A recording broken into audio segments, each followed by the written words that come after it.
This is for information, and I am happy to welcome our speaker today, who is Dr. Pratheep Kumar Annamalai. He is a polymer and nanomaterial scientist with an interest in engineering materials for sustainable living, and he has extensive expertise in both the translational and fundamental research using nanotechnological tools towards sustainability. And Dr. Pradeep, before joining University of Queensland, he got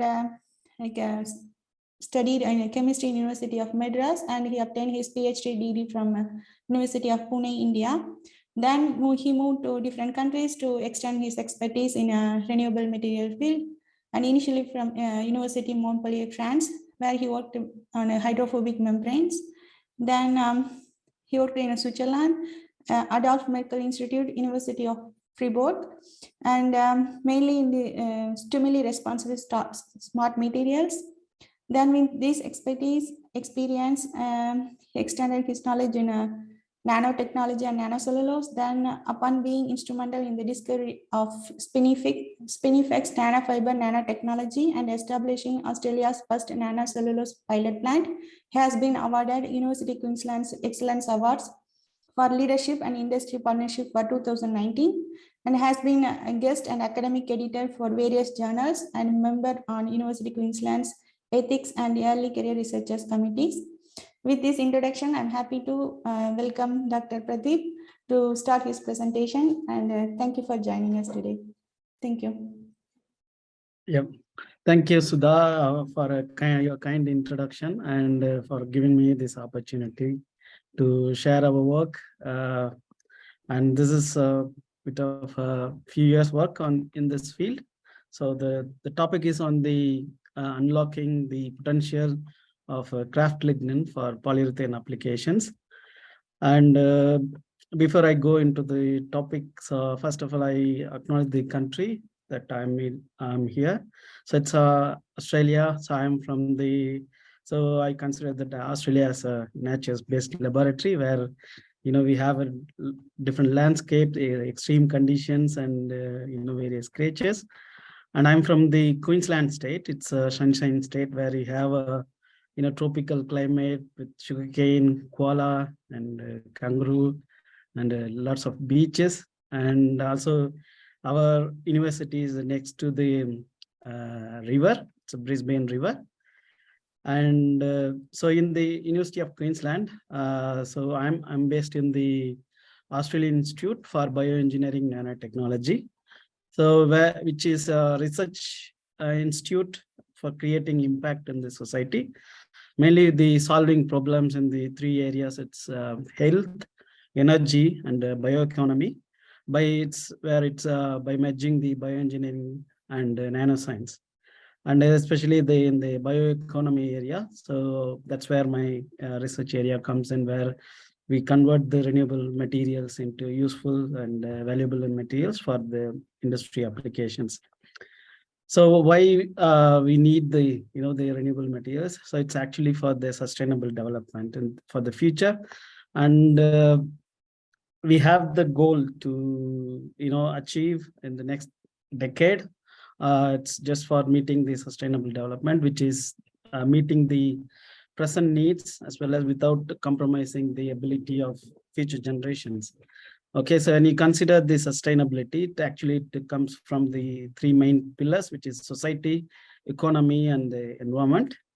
So where we have to consider these three main pillars for developing. And from research point of view or material point of view, I consider that we have to make reuseful products and accessible products, by different regions and in the world. And also it should be cost-effective manufacturing. It comes from renewable raw material and clean and green processing and low materials or energy consumption. And also if possible, it can have increased durability and performance during its service life. And also if we can make it renewable and recyclable, and so that we reduce the usage of resources, and that actually reduces the environmental impact. So these are the main parameters I consider when I design my research for addressing these goals. So today I'm mainly focusing on the renewable raw materials, that's lignin, and how we can process it for energy efficient polyurethane materials. So lignin is the kind of a matrix polymer in the biomass. So in the plant biomass, we have a cellulose, that's a linear polymer chain that forms a fiber, and that is actually embedded in the hemicellulose, which is another polysaccharide, and then the aromatic polymer, that's a lignin. It's hydroxypropylated phenol. So you can so when it is polymerized, you can see so many functional groups and aromatic content. So it's actually, that's what is holding it's acting as a cement, holding the fibers intact to form the skeleton for the plant biomass. So we can actually extract this lignin, so we can utilize them for so many polymer applications. So you can see that it is a source of aliphatic function groups or aromatic function groups, and it can be used in polyurethanes or epoxy resins and phenol resins, and also in the dispersants in the paints. So it's possible to use. But when it comes to utilization, it's only like about 2% of the lignin is used. So when you consider the biomass, so we have lots of biomass, but is high density biomass, which is from the forest as a wood, or from the agriculture crops.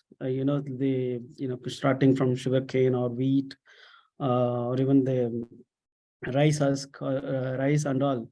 So you have the really wide range of biomass. And so based on the biomass, we can choose the chemical refining methods to extract lignins, and that is to make useful lignins. So if we consider the extracting lignin from high density woody biomass, so normally in the industries we do the harsh treatments like caustic soda treatments to get the lignin, and actually that that is mainly for getting the good pulp for paper and pulp applications. So the byproduct is the black liquor, and actually it's a structurally heavily modified from the native structure. So if you want to access the the good quality in lignin, so you can choose the mild treatments that are like with the catalysis or hydrolytic catalysis, so that you reduce the the sugars and into small molecules, and then you can get the lignin that is more closer to the native structure and with the high functionality. So you can use those lignins easily. But these two types of lignin that is coming from harsh treatments, they are difficult to use. Okay, so that's what is the highly produced lignin, that's called the Kraft lignin, because it's coming from the Kraft pulping method. Okay, and it's so most of the black liquor after the pulping, so it's dried and then it's burnt to recover the sodium hydroxide or caustic soda. But so only little amount of lignin is recovered as after acidification or neutralization, then you get the precipitate of lignin to produce lignin. Okay, so this lignin is still difficult to use as a blendable polymer. Okay, so you can mix that with the regular polyurethane foam, which is the which is made up of isocyanates, polyisocyanates, and then polyol, and then you form the polyurethane in presence of either with the water or blowing agents, so that you make a foam. And that is actually, so foam is actually the big market, and so that of polyurethane itself. So almost half of the polyurethane market is dominated by the foam. So, and you can make foam from wide range of a foam with by the flexibility and the density. So you can either, strong, high density, stronger foams like simulated wood or structural foams, and also very light density foams that is used mainly in the insulation applications, or you can also making in the for the packaging applications or furnitures, and even the vehicle interior parts.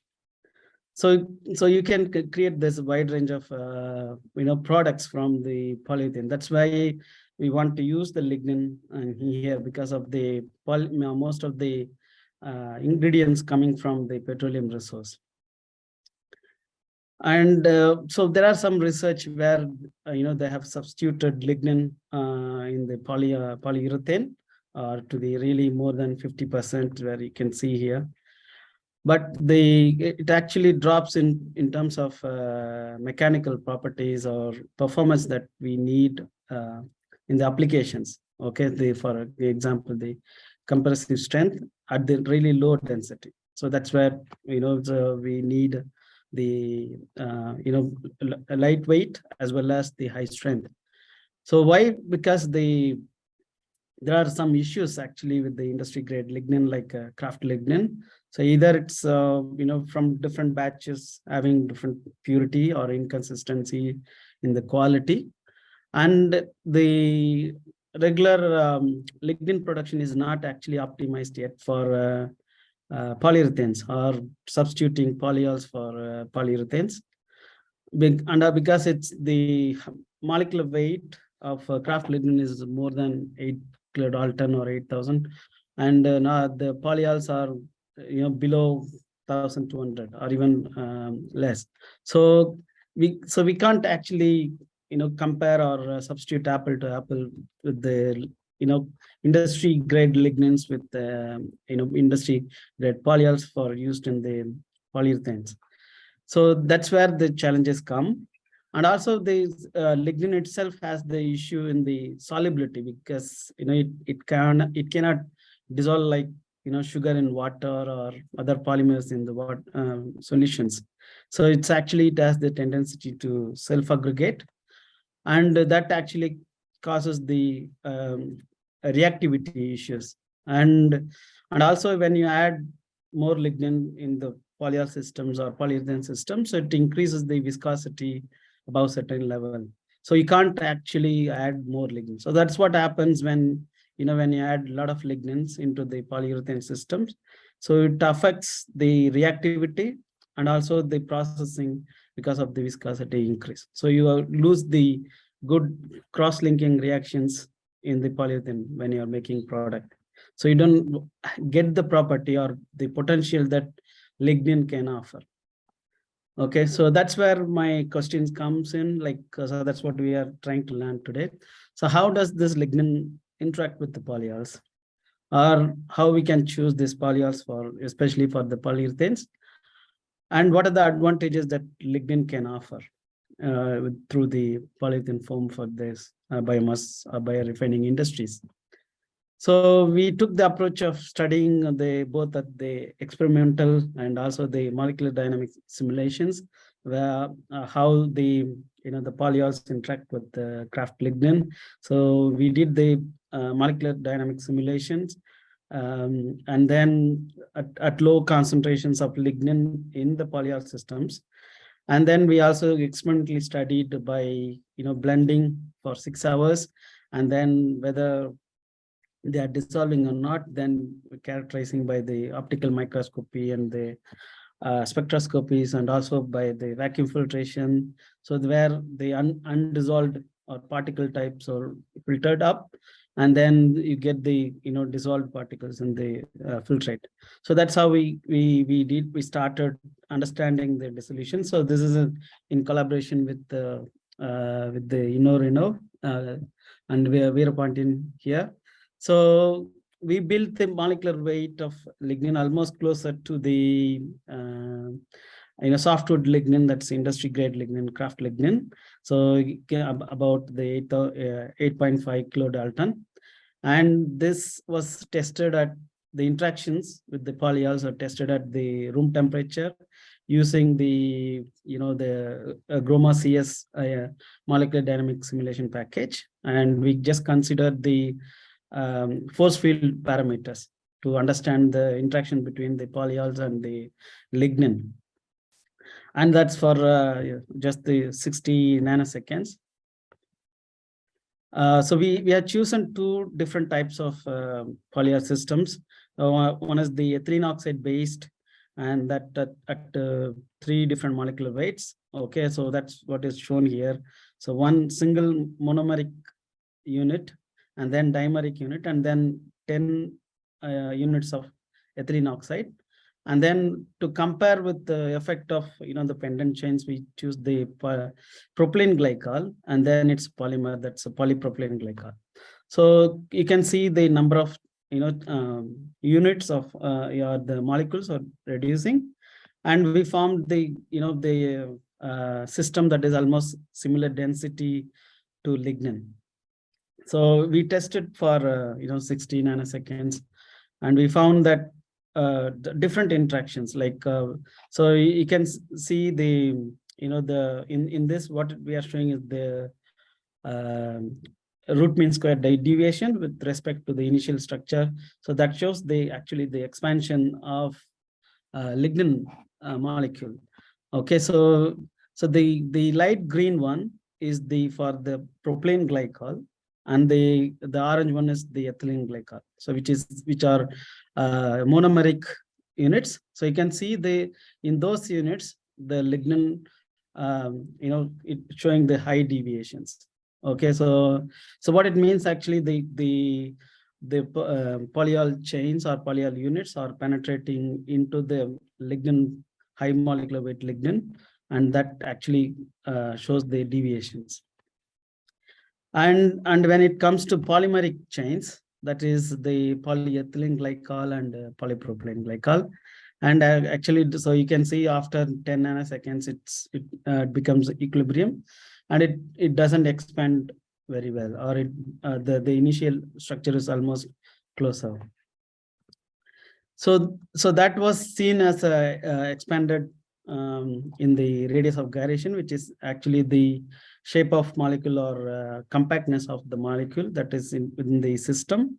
So you can see that in the propylene glycol, it shows higher radius of gyration, and with the increasing molecular weight, actually that the radius of gyration decreases. So what this means, actually, when you have the polyol with the high molecular weight of the homopolymers, so they actually can't penetrate into the lignin particles, or the molecules, they can't interact very well. So we need actually the smaller molecules or low molecular weight polyols. And that is reflected in the the accessible surface area, which is actually the interaction interfacial surface area. You can see that the between the particles, when this polyols are penetrating, you can see that the surface area increasing. So that was observed only for propylene glycol and the diethylene glycol. Okay, so then for the polymers or polymeric units, so actually it cannot penetrate very well. So that very high surface area is observed for the monomeric units. And this graph tells how they are interacting, like how these molecules are interacting to get penetrating into the lignin. So the higher the higher the interaction energy, higher the interactions. So that's what is shown here. So in the ethylene glycol and propylene glycol and diethylene glycol, you can see very high total interaction energy. Okay. And it's actually when you have the low molecular weight, so that's the Coulombic interactions are more. That's electrostatic interaction, because the small molecules provides more dipole moments, and providing the electrostatic interactions with the lignin. and so that it forming really good interactions and allowing the polyols to penetrate and dissolve the almost dissolve the lignin. And when the molecular weight increases, actually the solubility was decreasing.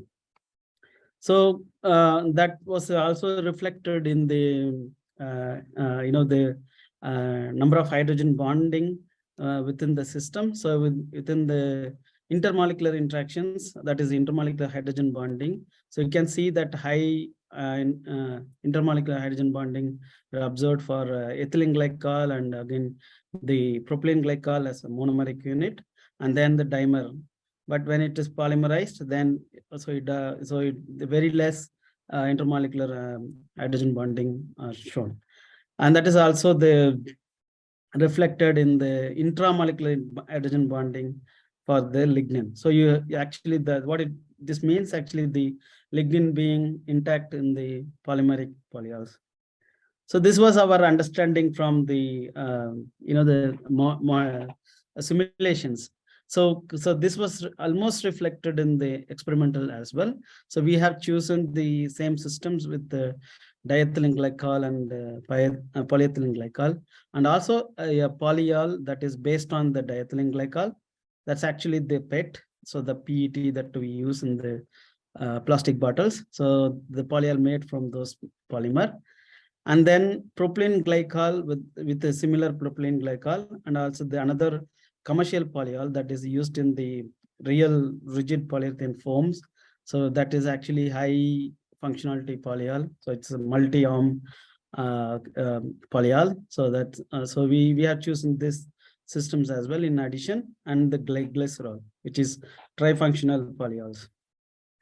So we have tested those systems. So they are varied by their, the solubility parameter, which is actually the indicative of the, structural similarity. So that is by the whether it is interacting by the dispersion, which is a non-polar interactions, or polar interactions, or the hydrogen bonding interactions. So that actually, so if you choose the polyol system by the solubility parameter, so you can actually, enable that interactions or, dissolutions. So you can see that in the ethylene oxide based system, so which is a diethylene glycol and polyethylene glycol, and the commercial polyol, that is polyester polyol. So they all showed actually good solubility when you add lignin. So this is the lignin. So there is no lignin particles separately, especially with except the polyethylene glycol. But in the propylene glycol systems and the glycerol system, you can see that the lignin particles being intact. So just the particle size is reducing, but they are still the intact particles. So if you consider making foam, or making polyethylene product with these ones, so you cannot really access those chemistry of lignin. So that's what you cannot accept the potential of the lignin. So we have to enable those dissolution. Okay, so we have, based on this understanding, then we have gone further on the making foam. So that was reflected in the viscosity increase. So if the lignin is dissolving in the polyol, and then you can see that the viscosity will increase, and depending on the dissolution content. So that's what is shown here. So the blue bars are the dissolution content based on the 3% in the polyol. So when you have a high dissolution, so the viscosity increases. So and when we compare that, whether only the compatibility or structural similarity is important, or the molecular weight is important. So we compared that when we have the closer to the lignin solubility parameter, so they enable the dissolution. That can be expected. And the polyester polyol, that's high molecular weight polyol. That's what we saw in the in the simulation systems. So when you have a high molecular weight, we observe less solubility. But when you have the structural similarity in the polymer, but where they are different monomers in the polyols. So they actually showed high solubility. Okay, that's what is the SL. That's a polyester polyol. And then so where you can choose, that's a commercial polyol to make foam actually. So this is, so there are three parameters. One is the structural similarity, and then the that's the the compatibility and different monomeric unit. And also when you're making the mixing by mechanical mixing, that also help to dissolve the lignin. Okay, so but we know that the the polyester polyol that is dissolving the lignin, but you cannot make the good foam in with the 1-to-1 ratio or 1-to-1 equivalence. So you normally in the industry with this kind of a polyols, they go really high isocyanate index, like more than 1.8. So you have to use really high amount of polymeric isocyanate to make a dimensionally stable foam, because when you make a linear polymer with the 1-to-1 isocyanate index, so you actually the foams get collapsed. So but this is where the environmental impact comes, where when you use the lot of isocyanate, because they are coming from the post-gene process. So we have chosen the trifunctional system, that's a glycerol, to blend with the system to provide that cross-linking. So lignin can provide the flame resistance or the the insulation properties and all that is coming normally from the isocyanate. So we can use the glycerol as a trifunctional molecule and lignin to provide other content. So that's what we tried. We used the really 0.5% of lignin to 6%. Okay. And we made a really good foam, and that foam become really dimensionally stable. And just by blending with 20% of glycerol has helped to make really stable foam. And because of adding lignin, the cell size in the foam actually helps to hold the blowing agents. That's actually helping to reduce the thermal conductivity. And you can see that is in the the tomographic imaging. So you can see this cell size decrease. So this has helped actually to reduce the thermal conductivity by 30%. So you can see that from the control foam to lignin added foams. So this even that is for even after 6 months.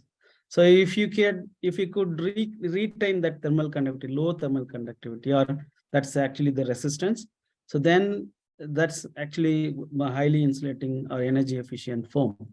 And in that case, actually we also did not lose the mechanical property. You can see that even with the 0.5% of lignin, and that actually retain the mechanical properties. So that's what we want. Like, we can add renewable material into the products, that we can make renewable products, but we need still the performance. Okay, when you want to use in the applications. And it has helped into improving flame resistance. Like you can see when you have the control foam within the 16 seconds, it formed like a char. And with the 3% lignin in the polyol, that helped actually to self-extinguish. So if you add lignin into the foam, actually it helps into flame resistance. So that's what one of the issue with the foam is the in the insulation foam is the fire resistance. So you can't use foam without that capacity.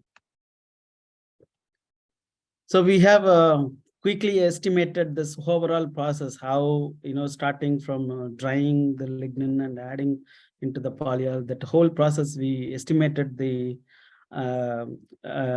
through the life cycle analysis, that so mainly how that is contributing, or where the environmental impact coming in, because we have worked with other processes that is coming from depolymerization or depolymerizing the lignin at high temperatures, and then or heating at overnight at 120 degrees Celsius.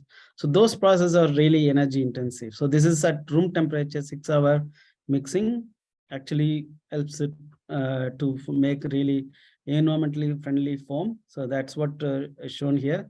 So we have combined the several parameters where the source of material and then the contributions to the environmental impact. So this work was done in collaboration again in Germany.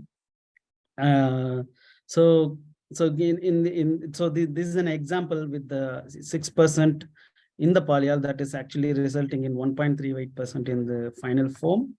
And when we estimated the global warming potential, that's one of the parameter we can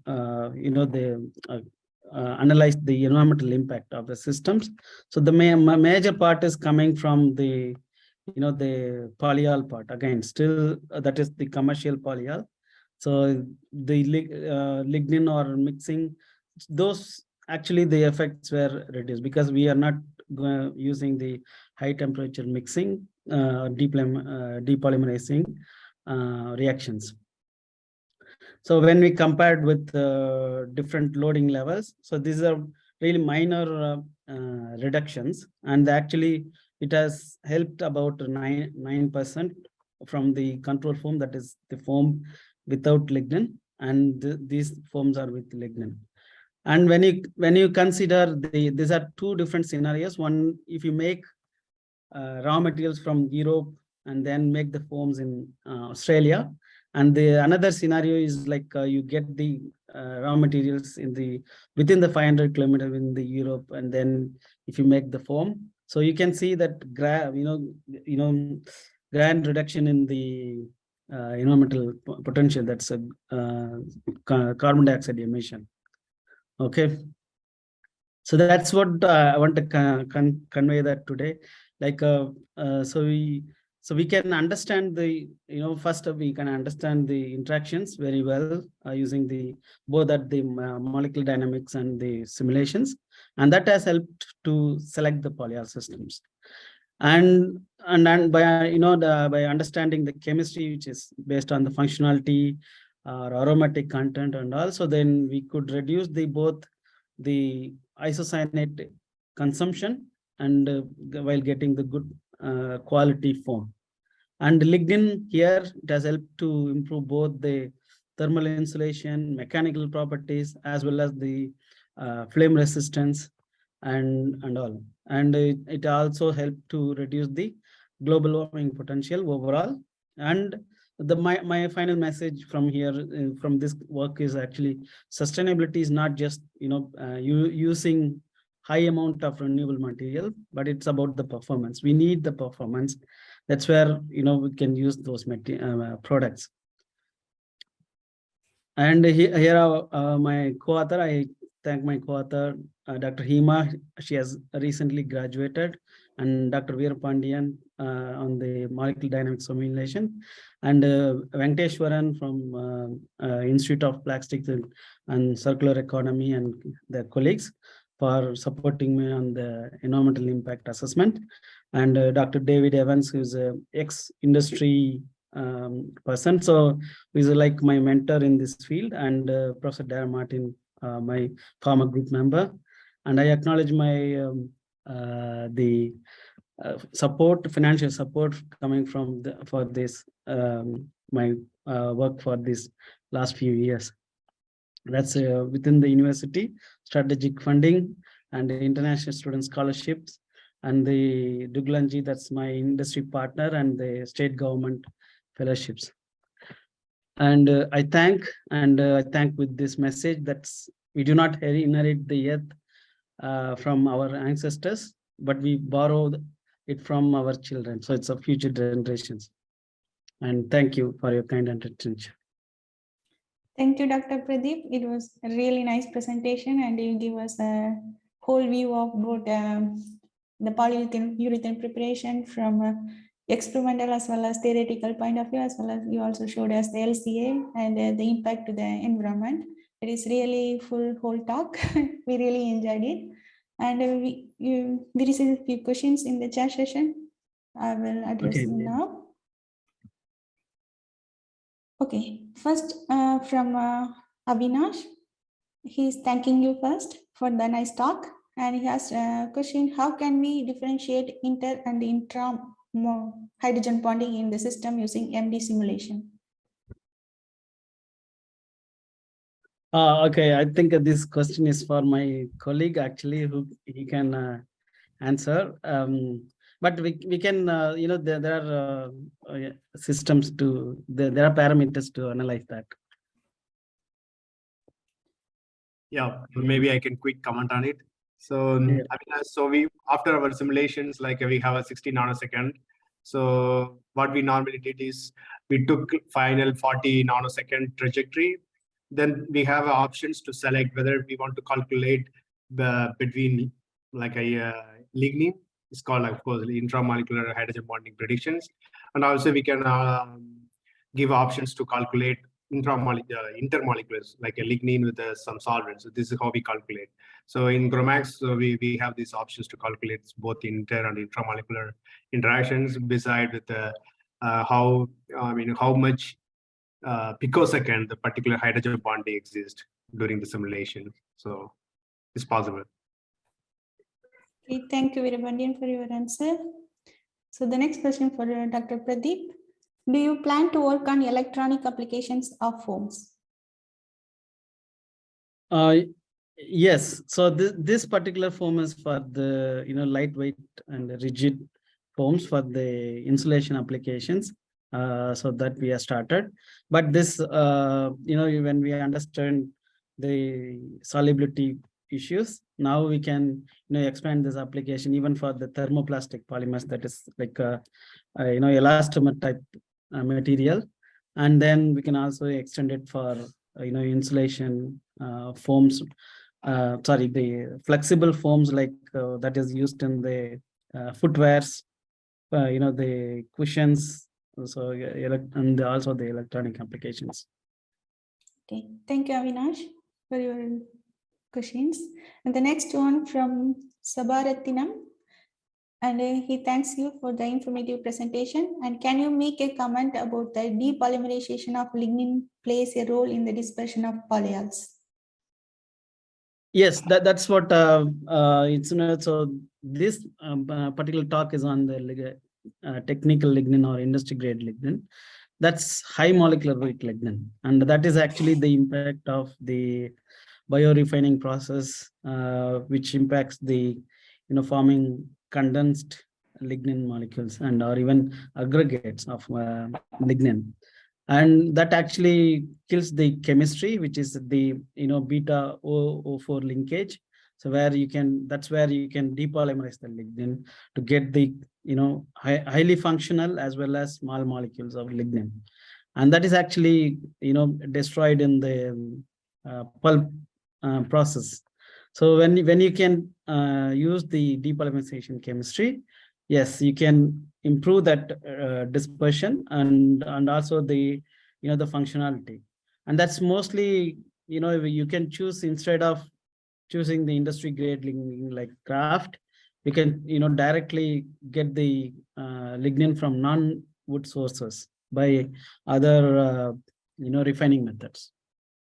That will be helpful than doing the depolymerization from the Kraft lignin. Okay, thank you. Okay, I have a question for you. You mentioned that you worked with the Kraft lignin with a high molecular weight. It was giving some trouble when you make foams. So what about, have you ever tried different lignin like protobind, which comes from annual plants, and its molecular weight is lower than Kraft lignin? Why you chose Kraft lignin? Can you give some things about that? Also, when you work with the Kraft lignin, you can also do some fractionation to reduce its molecular weight, which contains maybe more polyols, which is suitable for your application. So can you please comment on these things to get some information? Yeah. Okay, yeah. So among the, the 4 different industry grade lignin. So one is the Kraft lignin that I choose. That is mainly because it's a highly produced lignin Mhm. and from wood pulp. But you can also choose the organosolved lignin or the low molecular weight lignin that is coming around 3000 or even low. Mm. So those polymers are really good. I mean, those lignins are really good to disperse. So, but the cost wise, maybe there is a difference between the Kraft lignin and this other lignin, because the other process uses a lot of organic solvents to extract. And I recommend the fractionation. In fact, my reviews or studies that we recommend the fractionation for the future. Mhm. So because that's where you can get the homodisperse or polymers or lignin that actually will help to dissolve or interact very well with the polyurethanes. So fraction is one strategy. Mhm. But if you find the cheaper solvent or low environmental impact solvents like styrene or other solvents, that might be, yeah. Okay, that's great. And what about the sulfur content? Because you started with a high sulfur content in the graph lignin, and when you go on to the process, is that the sulfur content still at the same amount, or how you see the sulfur content? Because when we go for a packaging kind of application, the sulfur content was really questionable. So can you please give some comment on it? Yes. So actually this sulfur content is one of the drawback for the industry grade lignin. When you make whether the polyurethane foam or the phenolic foam, it gives really muddy like smell, and that's not really good for the the environment. And also so in this case, in this particular case, actually we have used only like below 5%, which impacts in the color, but not in terms of the other aspects, other chemical issues. So but when you are using in some other applications like phenolic foams, or then the sulfur content will really matter. Okay. So in this case it is fine, but for other applications, yes, you need to desulfurize. Yeah, okay. And finally, how feasible it is to go for the industrial scale?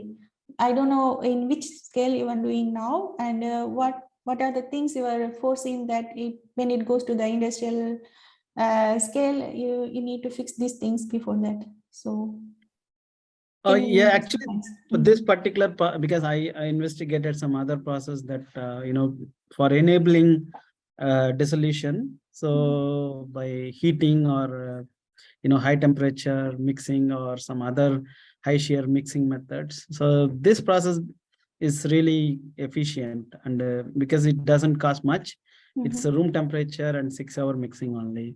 And this is by chemistry. So like choosing the appropriate chemical components or blended systems, so we could enable that dissolution. So it doesn't really add cost, because the polyester polyol that is commonly used in the foam industry already, and that's you can get it from recycling PET bottles.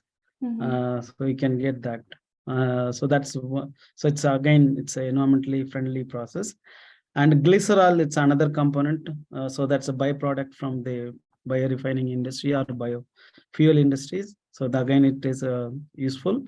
So the remaining 50% of the polyurethane, so is the polymeric isocyanate. So that is still challenging for the industry.